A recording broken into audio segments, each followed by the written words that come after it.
السلام علیکم۔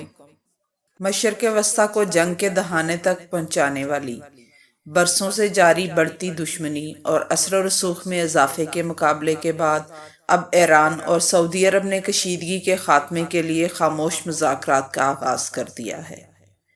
امریکی اخبار کی رپورٹ کے مطابق مذاکرات اگرچہ ڈائریکٹ نہیں ہیں، لیکن اس کے باوجود اسے شاندار پیش رفت کہا جا سکتا ہے، کیونکہ چند ہفتوں قبل ہی الزامات اور سخت بیانات کی شدید جنگ جاری تھی اور سعودی عرب کی تیل کی تنصیبات پر حملہ ہوا، جس کے بعد صورتحال تیزی سے بگڑتی نظر آئی۔ آرامکو حملے کے بعد امریکی صدر ڈونلڈ ٹرمپ کی جانب سے ایران کے خلاف کارروائی سے انکار کے بعد ہی سعودی عرب نے مسئلہ حل کرنے کے لیے اپنی کوششیں شروع کر دی تھیں۔ امریکی اخبار کے مطابق ایران نے ہمیشہ سے ہی سعودی عرب کو امریکہ اور اسرائیل سے دور رکھنے کی کوشش کی ہے، لیکن سعودی تیل تنصیبات پر حملوں کے بعد ٹرمپ کی جانب سے ایران کے خلاف فوجی کارروائی سے انکار کی وجہ سے اب ایران سعودی مذاکرات کے لیے امید کی ایک بڑی کرن پیدا ہو چکی ہے۔ طالبان نے کہا ہے کہ امریکہ نے 7 اکتوبر 2001 کو افغانستان پر حملہ کر کے بہت بڑی غلطی کی تھی۔ ان کا کہنا تھا کہ افغانستان ایک دلدل ہے، جتنا حرکت کرو گے اتنا ہی ڈوبو گے، ہم لڑیں گے، تاریخ خود کو دہرائے گی، ہم 7 اکتوبر کو یوم سیاہ کے طور پر مناتے رہیں گے۔ امریکہ کے ساتھ معاملات پرامن انداز میں حل کرنے کی کوشش کر رہے ہیں، اگر حل نہ ہوئے تو آخری دم تک لڑتے رہیں گے۔ یاد رہے گزشتہ دنوں طالبان کا ایک وفد پاکستان کے دورے پر آیا تھا۔ طالبان وفد کا یہ پہلا دورہ پاکستان تھا۔ طالبان وفد کی آمد کے بہت حساس پہلو تھے جو میڈیا پر نہیں لائے گئے تھے۔ ترجمان دفتر خارجہ نے کہا کہ یہ پہلو حساسیت کے باعث وقت پر سامنے لائے جائیں گے۔ امریکہ کے صدر ڈونلڈ ٹرمپ نے کہا ہے کہ فضول جنگوں سے نکلنے کا وقت آ گیا، اب اپنے مفاد کے لیے لڑیں گے۔ صدر ڈونلڈ ٹرمپ کے مطابق شام میں امریکہ صرف 30 دن کی جنگ کے لیے آیا تھا، لیکن دلدل میں پھنستا چلا گیا۔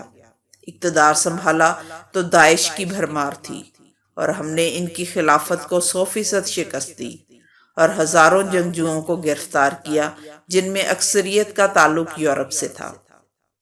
یورپی ممالک ان جنگجوؤں کو اپنانا نہیں چاہتے، وہ چاہتے ہیں کہ امریکہ ان کو اپنے پاس رکھے۔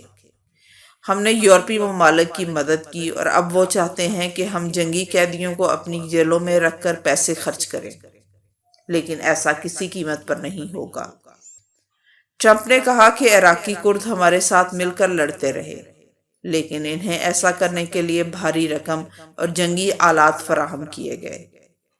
وہ صدیوں سے ترکی کے ساتھ لڑ رہے تھے، میں نے یہ جنگ رکوائی۔ وقت قریب آ گیا ہے کہ امریکہ نہ ختم ہونے والی فضول جنگوں سے باہر نکلے اور اپنے فوجیوں کو گھر لائے۔ اب سے ہم صرف اپنے مفاد اور صرف جیتنے کے لیے لڑیں گے۔ انہوں نے کہا کہ ترکی، یورپ، ایران، عراق، روس اور کردوں کو اپنے آس پاس داعش سے خود نمٹنا ہوگا۔ داعش ہم سے 7000 میل کے فاصلے پر ہے۔ دوسری جانب عالمی ذرائع ابلاغ میں خبریں آ رہی ہیں کہ امریکہ نے شمالی شام سے فوجیں نکالنا شروع کر دی ہیں، جہاں 2 چیک پوسٹیں ختم کر دی گئی ہیں۔ ادھر بھارتی سپریم کورٹ کے سابق جج جسٹس مرکنڈے نے مودی سرکار کی اگلی چال بے نقاب کرتے ہوئے کہا کہ اب مودی ہندوستانی مسلمانوں کو بھی چن چن کر مارے گا، جس طرح جرمنی میں یہودیوں کو چن چن کر نشانہ بنایا گیا تھا۔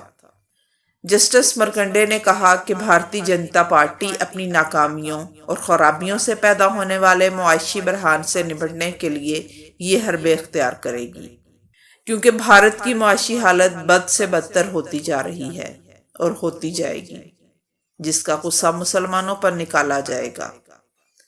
ادھر ایران کے سپریم لیڈر آیت اللہ خامنائی نے کہا ہے کہ دشمن ان کے ملک اور عراق کے درمیان اختلافات کا بیج بونا چاہتا ہے۔ رہبر اعلیٰ خامنائی نے یہ بیان عراق میں حالیہ پرتشدد مظاہروں کے بعد جاری کیا ہے، جس میں کئی افراد مارے گئے ہیں۔ عراق کے دارالحکومت بغداد اور دوسرے شہروں میں گزشتہ منگل سے جاری احتجاجی تحریک کے دوران مظاہرین اور سیکورٹی فورسز کے درمیان جھڑپوں میں 120 سے زیادہ افراد ہلاک ہو چکے ہیں۔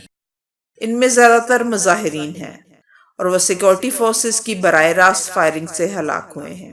عراق میں تشدد کے ان واقعات کے پیش نظر ایران نے اپنے شہریوں کو ہدایت کی ہے کہ وہ کربلا میں اسی ہفتے حضرت امام حسین رضی اللہ عنہ اور دوسرے شہداء کی رسم چہلم میں شرکت کا ارادہ مؤخر کر دیں۔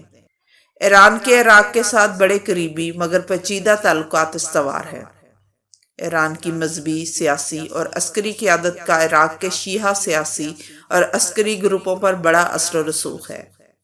ادھر بھارتی نوبل انعام یافتہ ماہر معاشیات ڈاکٹر امرتا سین انتہا پسند اور ظالم مودی حکومت پر تنقید کرتے ہوئے کہا کہ بھارتی عوام خوف زدہ ہے۔ ملک میں ہر چیز پر ہندوتوا کی سوچ غالب ہے۔ حکومت کے خلاف بات کرتے ہوئے بھارتی ڈرتے ہیں۔ جمہوریت ایسے نہیں چلائی جاتی۔ ڈاکٹر امرتا سین نے بھارتی انتہا پسندی کا چہرہ بے نقاب کرتے ہوئے ایک غیر ملکی جریدے کو انٹرویو دیتے ہوئے کہا کہ بھارتیوں کو اشتعال دلانا اب آسان ہو گیا ہے۔